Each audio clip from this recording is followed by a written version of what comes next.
Hello, good morning, good afternoon, and good evening, everyone, depending on wherever you're listening to this conversation. I'm Abi Mupiri. I'm the GaN business lead here in Texas Instruments, and I'm very excited to be invited for Bodo's Power Systems 2022 Wide Bandgap event. And here we'll be covering how in TI we are extending the benefits of gallium nitride solutions from the power delivery into other industrial applications. GaN's prominence in server power has been well known, right? And now in this presentation, we'll also go through the potential GaN trends that can offer in other industrial applications, such as including GaN's ability to increase the overall channel density in a test and measurement system, or increasing the power density in an energy storage system, and thereby minimizing the trade off between the overall efficiency and the cost parity in these applications. In the next slide here, we'll be covering the need for the overall wide bandgap semiconductors.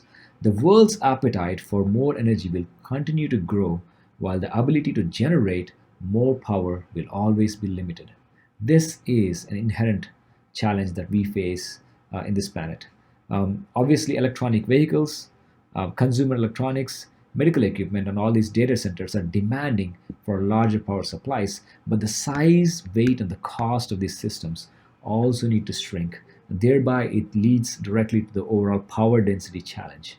And with the trends that we see in the data center industry due to the cloud computing and all these other trends, we see an increased need for power supply manufacturers to go for higher energy efficiency as well.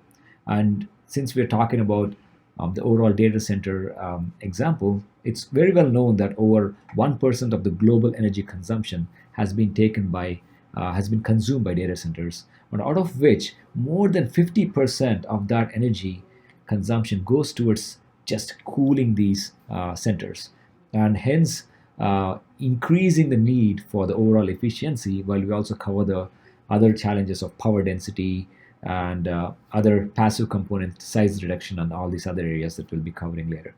And all of these challenges that we are answering here in data centers and also in automotive are now quickly expanding on to the other aspects of industrial applications, also thereby addressing more environmental and efficiency challenges. We'll cover more in the next slide.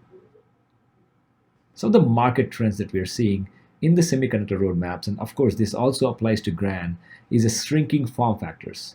So GaN technology enables higher power efficiency and more power density that makes it possible in a smaller space, thereby enabling an era of power supply systems in industrial applications.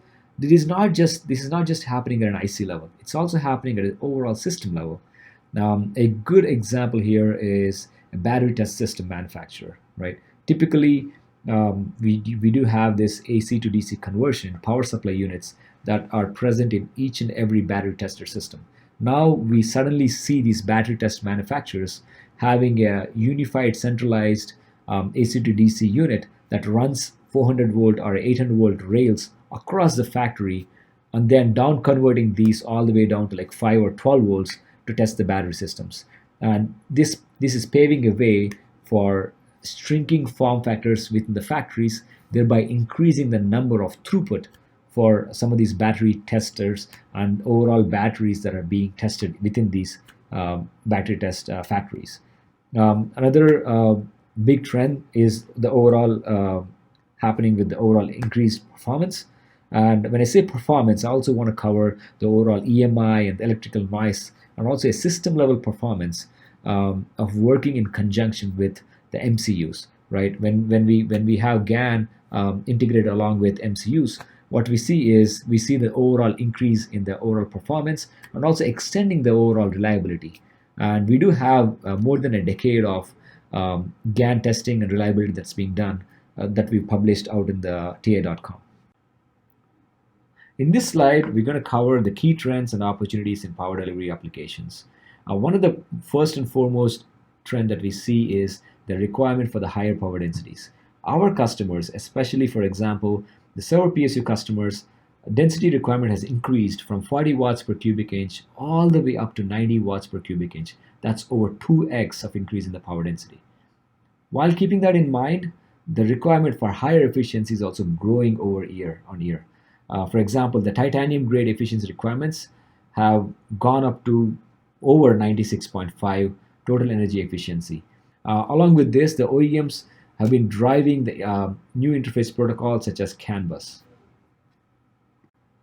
We've covered the need for higher efficiency and power density trends in the previous slides, and this has been possible only because of the fact that we're able to switch to like complex power topologies.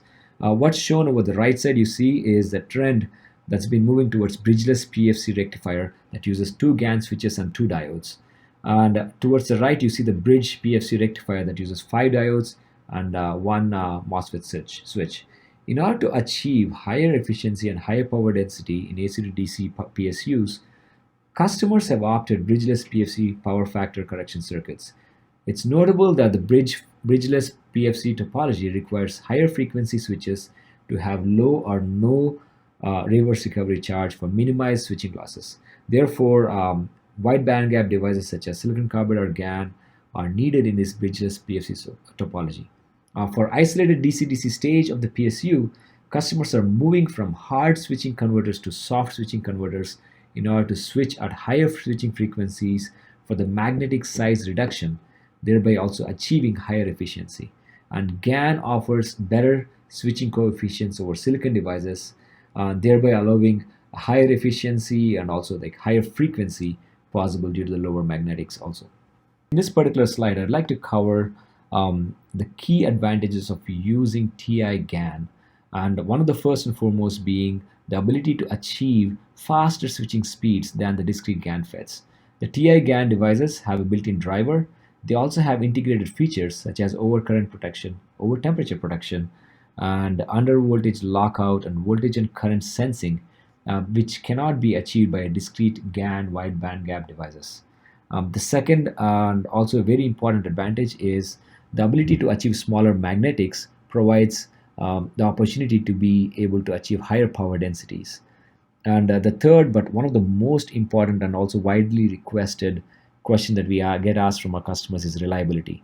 And the fact that all of our GaN solutions are actually grown as an epi layer on top of a silicon substrate, we have had the opportunity to guide some of these standards for the rest of the industry. For example, we have the JEP 180, which covers the switching reliability and evaluation for power devices. And TIA also takes a leadership role in terms of coming up with reliability guidelines for the rest of the industry. For example, for JEDEC, we've been able to come up with JEP 172 and JEP 182, which cover the dynamic RDS-on and the continuous switch testing method and mechanisms for GaN failure mechanisms, thereby calculating the overall device lifetimes. Now let's talk about the battery test systems and how they are being benefited by using the wide bandgap semiconductors. Especially by using GaN, we've seen customers test more number of batteries while also improve the overall factory efficiency by moving towards GaN. For example, we see the power supply units getting more centralized in a factory setting and thereby using a 800 volt or a 400 volt rails across the factory, and that has been enabling our customers to go for higher channel densities and also improve the overall efficiencies up to 99%. And this is leading towards testing a more number of batteries in a factory setting.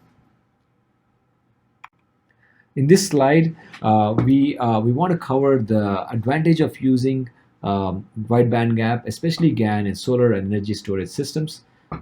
We see that our customers are able to achieve 3x the power density and also reduce the overall weight of an existing AC to DC and DC to DC converters. Specifically within solar and energy storage systems, we see power optimizers being able to generate more power from each of these modules and thereby overcoming the effect of shading. And we're also able to achieve over 99% peak efficiency and up to 98.8 weighted efficiency. And also in microinverter space, GaN is able to be the solution provider, a leading solution provider in fact, covering power levels up to 7 kilowatts. We have reference designs that demonstrate high efficiency, that demonstrate high power density in, for example, data centers, to ESS, to like battery test systems, And we're also coming up with a ton of reference designs specifically for AC to DC adapters and also specific test and measurement applications. So stay tuned for more in TA.com. As we come towards the conclusion of our session, I'd like the audience to take away with three important aspects. The first being that the GaN technology enables smaller, lighter systems with higher power efficiency to meet the demands across a range of industrial systems. And second point I'd like the audience to take away is that our portfolio of GaN FETs within TI, having the integrated driver, having the integrated production aspects can help you achieve higher power density with higher lifetime reliability. And also, the combination of using C2000 series of MCUs provides that real-time control of enabling the sensing, processing, and control needed to enable higher switching frequencies and higher power densities of GaN in our customer designs.